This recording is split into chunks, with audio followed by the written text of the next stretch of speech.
In today's exciting edition of Advanced Physics with Mr. Giusti, we are going to look at capacitors in different arrangements in circuits known as series and parallel. These are real common terms that you will be very familiar with by the time we are done with circuits. So let's get right to it. If we put three capacitors together in a circuit like shown here, so these capacitors are parallel lines. I showed you this in the last video briefly. This down here, if you remember, was a battery, so that supplies our voltage. If we have these three capacitors here, we want to figure out how that's going to affect the overall capacitance of the circuit. So essentially each of these capacitors is going to collect a certain amount of charge, and we're going to say that the total charge is just the sum of the charges on each of the three capacitors. So Q1 plus Q2 plus Q3. Now if we substitute in our expression for Q equals CV that we saw in the last video, then we can get C1 V1 plus C2 V2, I forgot the 1 there, plus C3 V3. And it turns out that the voltage across all of these capacitors is the same. And the reason for that is if you look at locations A and B, they are each at some potential. And the difference in the potential is delta V, what we're just calling V now. You'll notice we're getting lazier and lazier, and we'll leave off the deltas or the subscript V, BA, or anything like that. Typically, once we get into circuits, we just call it V, and by V we imply the difference in voltage between one side of the component and the other. So anyway, if A is at one potential and B is at another potential, anywhere along these wires here is an equipotential because they're conductors. So let me grab my other color here for a second. So if I'm over here, that is connected by a conductor to point B. So here and here have to be the same potential difference as A and B. Same thing, I can follow this nice conductor up here. Here and here have to be the same potential difference as A and B, same as here and here. So whenever you have locations connected by conductors, those are the same potential. And so the potential difference on either sides of these two things are going to be the same, and they're actually going to equal this battery voltage here because you can follow these potentials along, and the potential here on either side of the battery is also going to be this same voltage difference here. Alright, so essentially we can get rid of these subscripts here. Goodbye. And we can factor out a V. Oh, better go back to my beautiful white pen. Okay, so I've got C1 plus C2 plus C3 outside of V here, and we can call this combined capacitance, we call that the equivalent. You could call it the total capacitance of the circuit, but we like to use this equivalent term. I'm not sure why, but I guess the idea is if we replaced these three capacitors with one capacitor and had the equivalent performance, what would that capacitor need to be? And so that's why we call it the equivalent capacitance. And we can go ahead and set these two things equal to each other, and this is really the equation we're wanting to find here.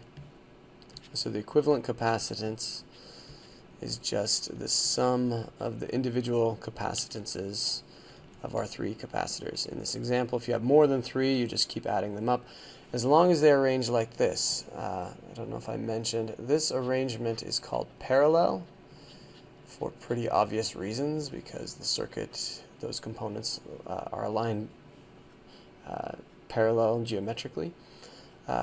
In some more advanced circuits, it's a little hard to tell if something is in parallel, so really this idea that the voltage is the same that we talked about here, these three voltages, that is the more robust definition of things being in parallel, because maybe you build a circuit and they aren't actually lined up in parallel because your wires were longer or shorter or something. So really, if the components have the same potential across the sides of them, then we consider them to be in parallel, and the voltage will always be constant. Alright, now we'll look at another arrangement like this, where we've got our three components here. These are lined up differently. We call this a series circuit. So we have our capacitors in series, and in this case you might notice right off the bat that the voltage between A and B is not the same as the voltage on either side of our capacitors. So we've got some potential here that's obviously equal to A, but there's some unknown potential here that's not equal to B, another potential here that's equal to this guy, but we didn't know what he was equal to. Over here, that potential is equal to this, but neither of those are equal to these, and they're not equal to B. So we have different potential differences across all of those capacitors. What we do know is that all of those potential differences have to add up to this total potential difference of the battery over here. Basically, this is like increasing the potential when you go across the battery. The longer side, by the way, is the positive side of the battery. So this is high potential. When we cross here, we're going to decrease the potential once, decrease it again, and decrease it a third time.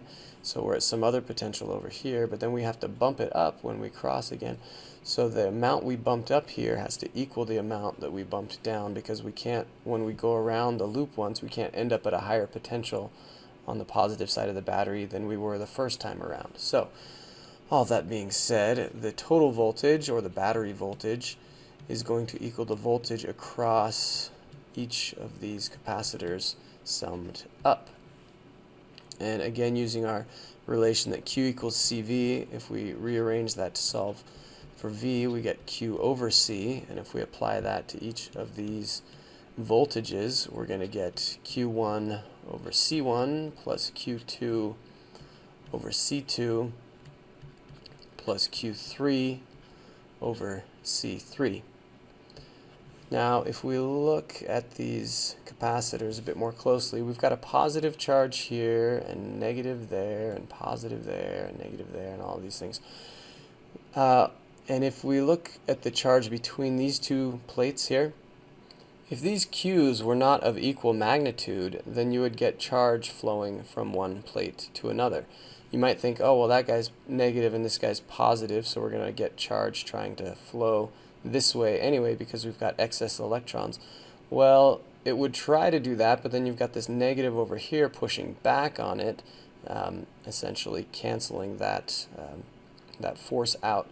And so everything is nice and balanced when all of these Q's are equal. So once again, we can erase these subscripts here, and we say that whenever capacitors are in series with each other, where the voltages add up, they're not the same, but they add up to the total voltage, the charges will always be equal. And let me grab my other colored pen here. So if we have this situation, then we can factor out a Q, and we can say that's equal to 1 over C1 plus 1 over C2 plus 1 over C3. And we could say that that is equal to Q times the equivalent capacitance. So if I replaced these three capacitors with a single capacitor, what value would it need to have in order to have the same effect in my circuit? So now, if I leave that Q behind on each of these, I get 1 over equivalent capacitance. It's 1 over the capacitance of each of these elements. So this is how we add capacitors when they are in series. Since we're adding the inverses, we say that they add in reciprocal. And be careful not to just add these three things and say that this is equal to the equivalent capacitance. You do have to remember to invert it at the very end. So do not do that. We should kind of plug in a few values to see what's going on here. Let's say that all of the capacitors are of equal value. Well, then the equivalent capacitance is going to be 1 over C plus 1 over C plus 1 over C, which is going to give us 3 over C. And now we need to invert it. So the equivalent capacitance, if they are all equal magnitude capacitors, is going to be the capacitor of a single capacitor divided by 3. So when we're adding capacitors in series, we're actually reducing the overall capacitive performance. And jumping back to when we're in series, obviously if these are all equal, we're not going to reduce the capacitance, the equivalent capacitance, would just keep increasing to be 3 times what it was previously. Okay, so those are the main ideas, recognizing when elements are in parallel, and this will apply to other elements, resistors and inductors as well. This description of parallel and series. So you need to recognize when they're in parallel, when they're in series, and how to add them. This addition rule applies only to capacitors.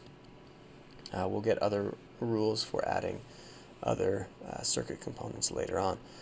Alright, let's look at an example here. So, what do we have here? Are these capacitors in series or parallel? Well, some of both, right? And so these two guys are in parallel. Neither of them by themselves could be said to be in series with this guy, but the combination of C2 and C3 can be said to be in series with C1. So let's go ahead and look at how we could find the equivalent capacitance of this circuit just symbolically in terms of C1, C2, and C3. So first of all, I'm going to combine these two guys because I can't combine either of them with C1 to start out with. And we'll recognize that they're in parallel because they have the same voltage across them. So I'm going to call it, rather than the equivalent capacitance, because that's usually reserved for the equivalent capacitance of all the capacitors in the circuit, I'm just going to call it C23, essentially for the equivalent capacitance of the two capacitors. And that is nice and straightforward. Since they're parallel, we just do C2 plus C3. Now we've got this C23 guy is in series with C1, so we can add in reciprocal to get the equivalent capacitance. It's going to be 1 over C1 plus the equivalent capacitance of those others, which was C23. And if we go ahead and plug in C2 plus C3 for this. Now you can't just take the reciprocal of both sides when we have separate terms like this. We have to put them under a common denominator, right? So to do that, the common denominator would be C1 times C2 plus C3. And then you're going to get a C2 plus C3 for that first term, and then the second term is just going to give you a C1. So in the numerator, you're just summing all of them, but in the denominator, you're multiplying times the sum. Okay, now we need to do the reciprocal here to get the equivalent capacitance. So we're going to get C1 times C2 plus C3 all over, I'll go ahead and write them in order, the total capacitance this way. And now this isn't a general formula unless you happen to have 3 capacitors, 2 of which are in parallel, and then that combination is in series with the other. But this gives you an idea of the types of things you'll need to be able to do to apply the idea of series and parallel capacitors to a variety of situations. And just for fun, if we assume these are all equal capacitors, let's see what the overall capacitance does when we combine all of these. So we're going to have C times 2C, and then all over 3C. So that'll be 2C squared over 3C, and one of the C's cancel out. So we end up with 2/3 C. We increase our capacitance here a bit, but then we decrease it when we add them in series. One more little example, kind of carrying on this same situation. Let's say that we have some numbers now. We are again going to assume that all the capacitors are of equal value, that they are 3 microfarad capacitors, and our battery voltage, or terminal voltage it's sometimes called, is 4 volts, and we want to find not just the equivalent capacitance or something like that, but we are going to find the charge on each capacitor and the voltage across each one. Okay, so here we know that the total charge, sometimes it's easier to rewrite the circuit once you've combined the two. It just kind of helps you figure out where you might want to go. So if we combine this is what we called C23 earlier, and then we've got C1 here, and then we've got our battery over here, a voltage V. So if we look at this situation, well, that tells us that the total charge is going to equal the charge on C23, not plus. It's also going to equal the the charge on Q1, because we know that whenever we have capacitors in series, then the charges always have to equal each other, and that also has to equal the total charge. I don't know if I mentioned that too much, that it has to equal the total charge. Let me show you why that is real quick. So I mentioned that all of these have to be equal in magnitude. So if we're looking at the net charge on this system, essentially these guys cancel out and these guys cancel out, and we're just left with a positive and a negative charge. The net charge is always 0 when you're just dealing with capacitors. We mentioned that earlier.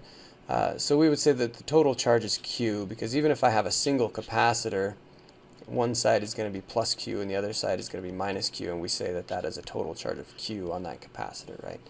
Okay, so back to our example here. So if we know this, then we can say that that is equal to the equivalent capacitance, not equivalent, anyway, equivalent times the voltage, because that's just what we could say about the the total charge. The equivalent capacitance, we already saw it was 2/3 times the capacitance of one of these guys. Now this only works out if they're equal. If they're not equal, there's going to be a bit more calculations involved, but we know that this equivalent capacitance was 2/3 times C, and C is 3 microfarads. So we can go ahead and plug that in, and we've got the voltage. The battery voltage was 4, so we can throw all that in. These 3's will cancel, 4 volts, and we get 8 microcoulombs as the total charge. Now that's the charge on C1, which is one of the things we wanted to find, right? So we'll call that Q1. It's also Q total. Now that's equal to the combined charge between 2 and 3, but that's not the charge on each of these. If we look back at this picture here, we've got capacitors in parallel, and when they're in parallel, the total charge on the two of them, Q23, is equal to the sum of the charges of each of the capacitors, and because they are equal, we know that those charges will split evenly, so we can say that Q2 plus Q3 have to both equal half of the total, so obviously that's going to be 4 microcoulombs. Alright, the other thing we want to find is the voltage across each of the capacitors, and there's a couple of different approaches here, but basically if we know Q and we know C, then we can just use Q equals CV to solve for the voltage, and you can apply that to the total system with the equivalent capacitance, or you can apply this to each capacitor. So if we want to start out by solving this equation for the first capacitor, then we can say V1 equals Q over C, Q1 over C, I guess, because they have different Q's.